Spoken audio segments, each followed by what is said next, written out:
बीमारी से लड़ने का सबसे कारगर हथियार है वैक्सीन। अपनी देसी वैक्सीन पर अब एक ऐसी खबर है जो कोरोना के खिलाफ लड़ाई में बहुत बड़ा हथियार साबित होने वाली है। भारत में बनी देसी टीका जो है वो है कोवैक्सीन। उस पर आईसीएमआर ने एक बहुत बड़ी स्टडी की है। इसमें पाया गया कि ये वैक्सीन हर प्रकार के कोरोना के वेरिएंट के खिलाफ बहुत असरदार है, चाहे जितने भी म्यूटेंट्स हों, खासकर जो लेटेस्ट म्यूटेंट स्ट्रेन्स हैं, डबल म्यूटेंट स्ट्रेन्स हैं, उनके खिलाफ भी आईसीएमआर के अध्ययन के में ये सामने आया है कि कोवैक्सीन सार्स-CoV-2 के कई सारे वेरिएंट्स के खिलाफ लड़ने में सक्षम है। इतना ही नहीं, इस स्टडी में ये भी कहा गया कि कोवैक्सीन कोरोना के डबल म्यूटेंट स्ट्रेन से लड़ने की भी क्षमता रखती है। यानी महामारी को जड़ से मिटाने में ये देसी बाहुबली वैक्सीन बहुत बड़ी भूमिका निभा सकती है।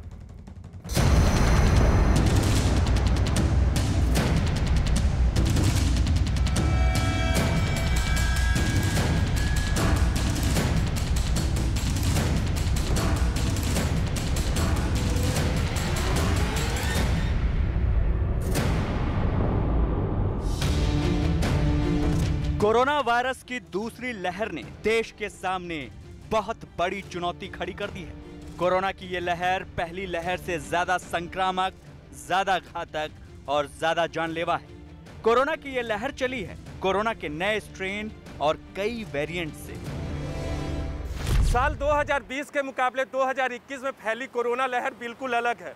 मरीजों में 2020 का कोरोना वायरस तो पाया ही जा रहा है, इसके साथ नए स्ट्रेन वाला वायरस भी भारत में फैल रहा है, जो कि ब्रिटेन, ब्राजील और दक्षिण अफ्रीका से भारत आया है। वायरस हर मरीज में नए नए तरीके से बर्ताव कर रहा है और सबसे खास बात यह है कि प्रारंभिक कोविड-19 ने अपने लक्षण नहीं बदले, लेकिन कोरोना वायरस अपना रूप बदल रहा है और यही वजह है कि ये अब अधिक घातक हो चुका है। वायरस के बदले रूप ने देश के सुधरते हालात को एकदम से बिगाड़ दिया है। हर ओर कोरोना का कोहराम है, लेकिन देश में विकराल रूप धारण करते इस कोरोना का मुकाबला करने के लिए देसी बाहुबली तैयार हो चुका है। ये है कोरोना का टीका कोवैक्सीन। आईसीएमआर यानी Indian council of medical research ने हाल ही में कोवैक्सीन पर अध्ययन किया है। इस अध्ययन की रिपोर्ट जारी करते हुए आईसीएमआर ने कहा कि कोवैक्सीन कोरोना के कई वेरिएंट के खिलाफ असरदार है। जांच में पता चला है कि कोवैक्सीन वायरस के डबल म्यूटेंट स्ट्रेन पर भी असरदार है। लंबे शोध के बाद आईसीएमआर और एनआईवी यानी नेशनल इंस्टीट्यूट ऑफ वायरोलॉजी ने कोरोना के कई वेरिएंट अलग किए हैं। इनमें यूके वेरिएंट का B117, ब्राजील वेरिएंट का B1128, साउथ अफ्रीकन वेरिएंट का B1351 शामिल है। शोध में पता लगा कि इन सब पर कोवैक्सीन असरदार है। हैदराबाद की भारत बायोटेक कंपनी की बनाई गई कोवैक्सीन अब तक एकमात्र देसी वैक्सीन है। इस देसी बाहुबली की ये ताकत कोरोना महामारी को हराने में बहुत बड़ी कामयाबी साबित हो सकती है। भारत बायोटेक और आईसीएमआर ने कोवैक्सीन के फेज 3 ट्रायल की अंतरिम रिपोर्ट जारी की है।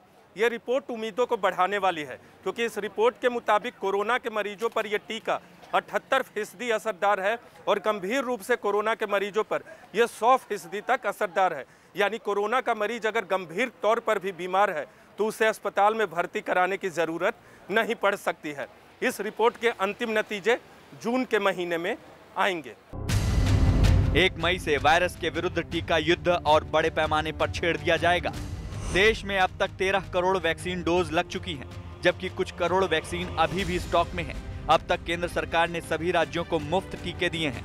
1 मई से 18 साल और उससे ऊपर की उम्र वालों को टीका लगाने का अभियान छेड़ा जाएगा। इस कोटे में भी केंद्र सरकार सभी राज्यों को 50% टीके मुफ्त देगी। 18 बरस से ऊपर के सभी बालिग लोग वैक्सीनेशन करा सकेंगे। इस प्रकार देश की एक बहुत बड़ी जनसंख्या को वैक्सीनेशन की सुविधा उपलब्ध हो जाएगी। जो 5वां सिद्धांत इस स्ट्रैटेजी का है वो ये है कि पूर्व की तरह वैक्सीनेशन फ्री होगा एलिजिबल पॉपुलेशन ग्रुप्स के लिए, जो कि भारत सरकार द्वारा दी गई वैक्सीन के आधार पर संचालित किए जा रहे हैं। प्रधानमंत्री मोदी भी वायरस के विरुद्ध युद्ध में टीकाकरण की बड़ी भूमिका के बारे में देश को बता चुके हैं। 1 मई के बाद से 18 वर्ष के ऊपर के किसी भी व्यक्ति को वैक्सीनेट किया जा सकेगा। अब भारत में जो वैक्सीन बनेगी उसका आधा हिस्सा सीधे राज्यों और अस्पतालों को भी मिलेगा। इस बीच गरीबों, बुजुर्गों, निम्न मध्यम वर्ग के लोग 45 वर्ष की आयु के ऊपर के व्यक्तियों के लिए केंद्र सरकार का जो वैक्सीन कार्यक्रम चल रहा है वो भी उतनी ही तेजी से जारी रहेगा। कोवैक्सीन के कोरोना के हर स्ट्रेन पर असर के बाद इस वैक्सीन का उत्पादन बढ़ाने के लिए भी केंद्र सरकार कदम उठा रही है। यानी कोरोना की इस दूसरी लहर पर कहर बनकर टूटने वाला है अपना देसी टीका कोवैक्सीन। तो क्या आप जानते हैं कि कोरोना की लहर जो है वो लापरवाही की वजह से और ज्यादा बड़ी मुसीबत बन रही है। मरीजों के आंकड़े, मौत की संख्या और कोरोना वायरस की रफ्तार, इन सब के लिए सिस्टम से लेकर आम जनता तक कई स्तर पर जानलेवा लापरवाही हो रही है। महाराष्ट्र के नासिक में ऑक्सीजन टैंकर लीक होने के बाद ऑक्सीजन की कमी से 22 मरीजों की मौत ने देश को झकझोर कर रख दिया। इसके अलावा देश के कई शहरों में लोग कर्फ्यू के नियम तोड़ते हुए पुलिस वालों को सरेआम धमका रहे हैं। जोधपुर में एक लड़की ने कोरोना का सैंपल देने से इनकार कर दिया और इस बात को लेकर रेलवे स्टेशन पर काफी हंगामा हुआ। वहीं यूपी के प्रयागराज में शमशान घाट में अंतिम संस्कार की लकड़ी दोगुने दाम पर बेची जा रही है, जिसकी वजह से सामूहिक रूप से जल रही चिताओं के बीच हंगामा हुआ। देखिए कैसे कोरोना को लेकर लोगों की लापरवाही महामारी को महासंकट बना रही है।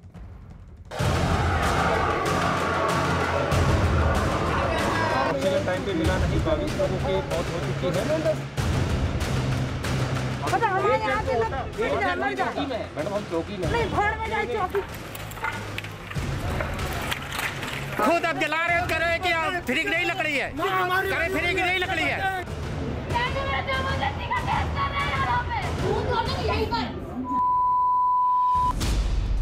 ऑक्सीजन का इंतजार, लाशों का अंबार।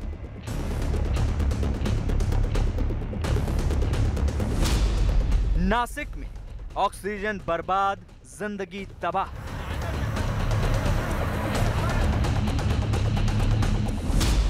प्रयागराज में शमशान में कालाबाजारी। 22,000 रुपए ये मांग रहे हैं कि 22,000 रुपए, 22,000 रुपए मांग रहे हैं लाश जलाने के लिए। जोधपुर में कोरोना टेस्ट पर हंगामा।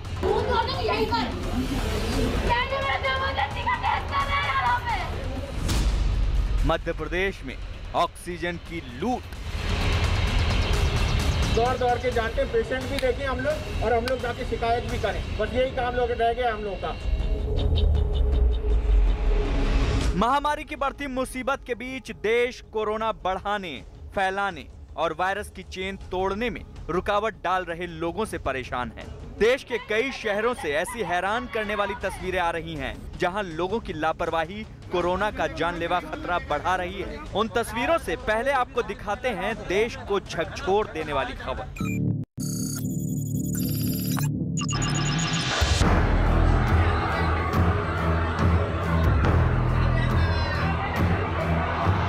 ये तस्वीरें नासिक में कोरोना मरीजों के हाहाकार से ठीक पहले की हैं, क्योंकि इसके बाद जो कुछ हुआ उसने नासिक महानगर पालिका के जाकिर हुसैन हॉस्पिटल में कोरोना मरीजों की लाशों का अंबार लगा दिया।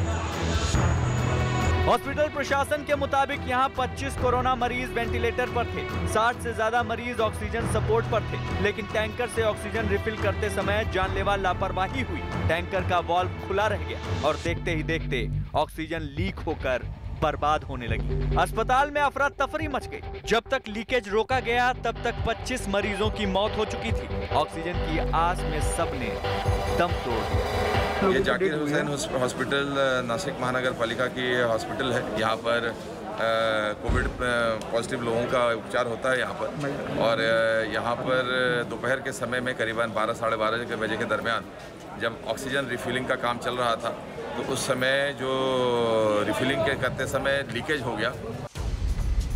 प्रधानमंत्री मोदी, गृह मंत्री अमित शाह और मुख्यमंत्री उद्धव ठाकरे ने हादसे पर अफसोस जताया है। वहीं महाराष्ट्र सरकार ने लापरवाही की जांच के आदेश दिए हैं, लेकिन सवाल ये है कि कोरोना काल में जब ऑक्सीजन के इंतजाम के लिए दिन रात संघर्ष चल रहा है, ऐसे में ऑक्सीजन की बर्बादी से हुई मौत के लिए दोषी लोगों पर सख्त कार्रवाई कब होगी?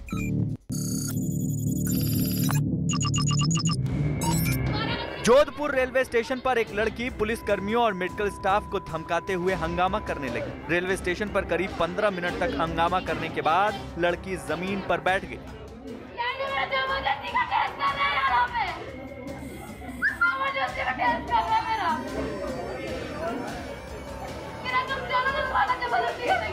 कभी ऊंची आवाज में रेलवे स्टेशन पर मौजूद पुलिस और मेडिकल स्टाफ से उलझती तो कभी मोबाइल फोन निकालकर धमकाने लगती।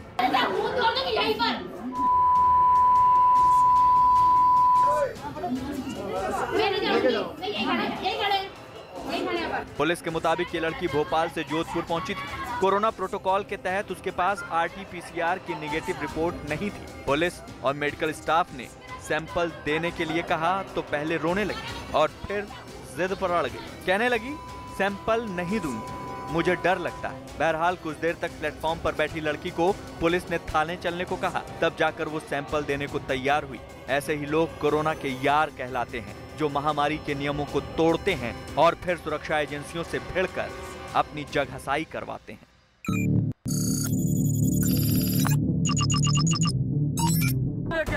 उत्तर प्रदेश के प्रयागराज की ये तस्वीरें उस जगह की हैं जहां लोग माया मोह से मुक्त हो जाते हैं, लेकिन शमशान घाट पर काला बाजारी को लेकर हंगामे का ये मंजर हैरान करने वाला है। ये तो 2.5-3 घंटा ज्यादा हो गया हम लोग को है, खुद अब जला रहे कह रहे हैं कि फ्री की नहीं लकड़ी है, करे फ्री की नहीं लकड़ी है, लकड़ी का पैसा लिया है, उसके बाद कह रहा फ्री की लकड़ी नहीं है खुद जलाने पर। महामारी के दौर में प्रयागराज के फाफामऊ शमशान घाट पर सामूहिक रूप से अंतिम संस्कार करना पड़ रहा है। मौत के बढ़ते आंकड़ों के बीच जब लोग अपने परिजनों के शव लेकर अंतिम संस्कार के लिए पहुंचे तो यहां दोगुने दाम पर लकड़ी बेचने का आरोप लगाया। भैया 3 घंटे से ज्यादा हो गया है, ये लाश जलती हुई बुझ गई। मैं इनसे कह रहा हूँ तो कह रहे हैं कि लीजिए पैसा, आप खुद जला लीजिए। ये कोई जवाब है? आने वाले हैं, ये जवाब है? बताइए। कर रही है हमारी माँ के मेरे सामने जो है बुझ गई। अब खुद जो है जब हम लोग अपने से जला रहे हैं तो कह रहे हैं कि आप जला लो। 22,000 रुपए ये मांग रहे हैं कि 22,000 रुपए 22,000 रुपए मांग रहे हैं लाश जलाने के लिए। यहाँ आए लोगों का कहना है कि उन्हें दोगुने रुपए पर गीली लकड़ियाँ दे दी गयी, जिसकी वजह से अंतिम संस्कार में 5 से 6 घंटे का वक्त लग रहा है। भैया 3 घंटे से ज्यादा हो गया है, ये लाश जलती हुई बुझ गई। हालांकि ऐसे लोगों की संख्या ना के बराबर है जो कोरोना काल में इंसानियत के बजाय आपदा को काला बाजारी के अवसर में बदल रहे हैं। लेकिन ये वायरल वीडियो बहुत शर्मनाक है।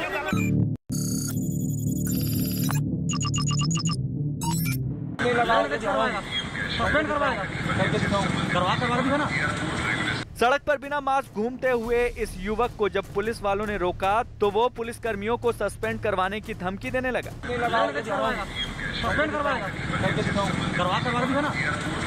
बिना मास्क पहने पुलिस वालों को धमकाने वाले युवक ने बड़े रौब से बताया कि उसके चाचा रायपुर शहर के मेयर हैं। शोएब ढेबर नाम का ये युवक बिना मास्क अपने दोस्त के साथ स्कूटी पर घूम रहा था। पुलिस वालों ने मास्क लगाने की हिदायत दी तो नजारा ठीक वैसा ही था जिसके लिए कहा जाता है उल्टा चोर कोतवाल को डांटे। वो कैसे बात की आप सुने? तू हीरो है, तेरे को कोरोना नहीं होगा, ये क्या बात हुई? वही बोल रहा हूँ, बाहर से बोलिए ना, मास्क ही लेने जा रहा हूँ मैं। हालांकि वीडियो वायरल हुआ तो रायपुर के मेयर एजाज ढेबर ने कहा कि कानून सबके लिए बराबर है। पुलिस ने नियम तोड़ने पर मेयर के रिश्तेदार शोएब का 500 रुपए का चालान काटा। उसके बाद चेतावनी देकर वहां से जाने दिया। ऐसे लोग कोरोना प्रेमी और लॉकडाउन के दुश्मन कहलाते हैं।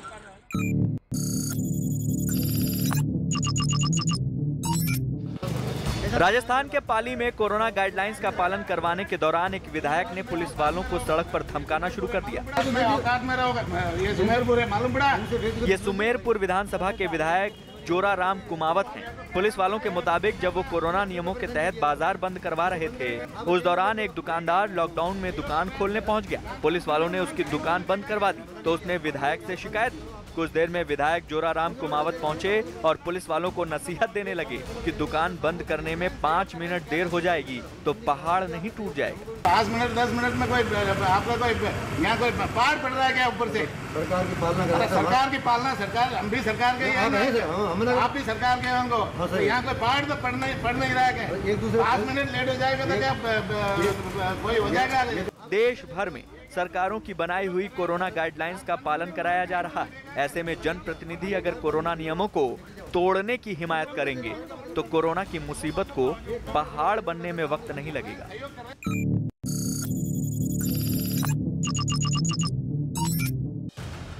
देश के तमाम अस्पतालों में ऑक्सीजन की कमी है। एक ऑक्सीजन सिलेंडर के लिए जनता और सरकारें बहुत मशक्कत कर रही। इस बीच मध्य प्रदेश के दमोह में आधी रात को ऑक्सीजन की लूट मच गई।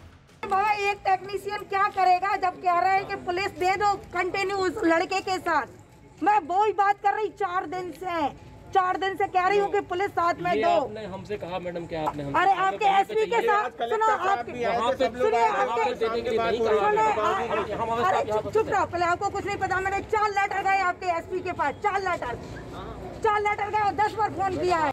दमोह में उपचुनाव की वोटिंग के बाद कोरोना के मामले तेजी से बढ़े हैं। 20 अप्रैल की देर रात दमोह के जिला अस्पताल में ऑक्सीजन कंटेनर पहुंचा। कुछ ही देर में ऑक्सीजन सिलेंडर के लिए लूट मचने लगी। जिस कमरे में ऑक्सीजन सिलेंडर रखे थे वहां मरीजों के तीमारदारों की भीड़ पहुंच गई। जिसको जो सिलेंडर मिला उसे खुद ही लेकर अपने मरीज के पास जाने लगा। ऑक्सीजन सिलेंडर लूट रही भीड़ ने मेडिकल स्टाफ को धमकाकर भगा दिया। न्यूज़ 18 ये अपील करता है कि कोरोना काल में आप संयम बनाए रखें, प्रशासनिक व्यवस्था का पालन करें। सड़क से लेकर हॉस्पिटल तक आपके किसी भी तरह के हंगामे से किसी की कोई मदद नहीं हो सकती। इसी बीच एक बड़ी खबर आ रही है।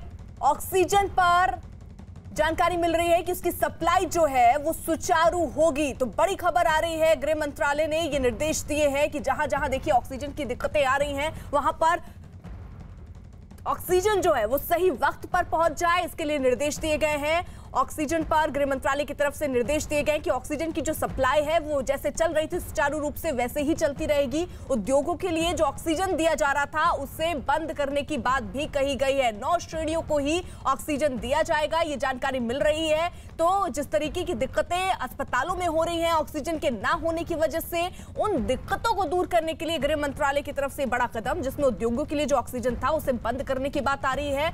9 श्रेणियों में ही ऑक्सीजन जो है वो दिए जा रहे हैं और इसके साथ ही साथ जो ऑक्सीजन और है वो अस्पतालों को पहुंचाई जाए ताकि जो सप्लाई है वो सही टाइम पर अस्पतालों में पहुंच जाए और पर्याप्त मात्रा में पहुंच जाए। ये सुनिश्चित करने के लिए दरअसल गृह मंत्रालय की तरफ से ये निर्देश सामने आया है। तो बड़ी जानकारी इस वक्त, क्योंकि अस्पतालों में ऑक्सीजन की कमी की वजह से काफी दिक्कतों का सामना करना पड़ रहा है। कई राज्य ऐसे हैं जो इस बात को कह रहे हैं कि उनके पास कुछ ही वक्त के लिए ऑक्सीजन बची है और ऐसे में लगातार कोशिश हो रही है केंद्र की तरफ से भी कि कैसे ऑक्सीजन जो है वो सही वक्त पर और पर्याप्त मात्रा पर अस्पतालों को पहुंचाया जाए, जहां जरूरत है वहां सही टाइम पर पहुंच जाए। और इसीलिए गृह मंत्रालय की तरफ से निर्देश सामने आए हैं जिसमें ऑक्सीजन सप्लाई सुचारू होगी, ये जानकारी दी गई। साथ ही साथ उद्योगों के लिए ऑक्सीजन जो दिया जाता था उसे बंद किया गया है। 9 श्रेणियों को ही ऑक्सीजन जो है वो दिया जाएगा।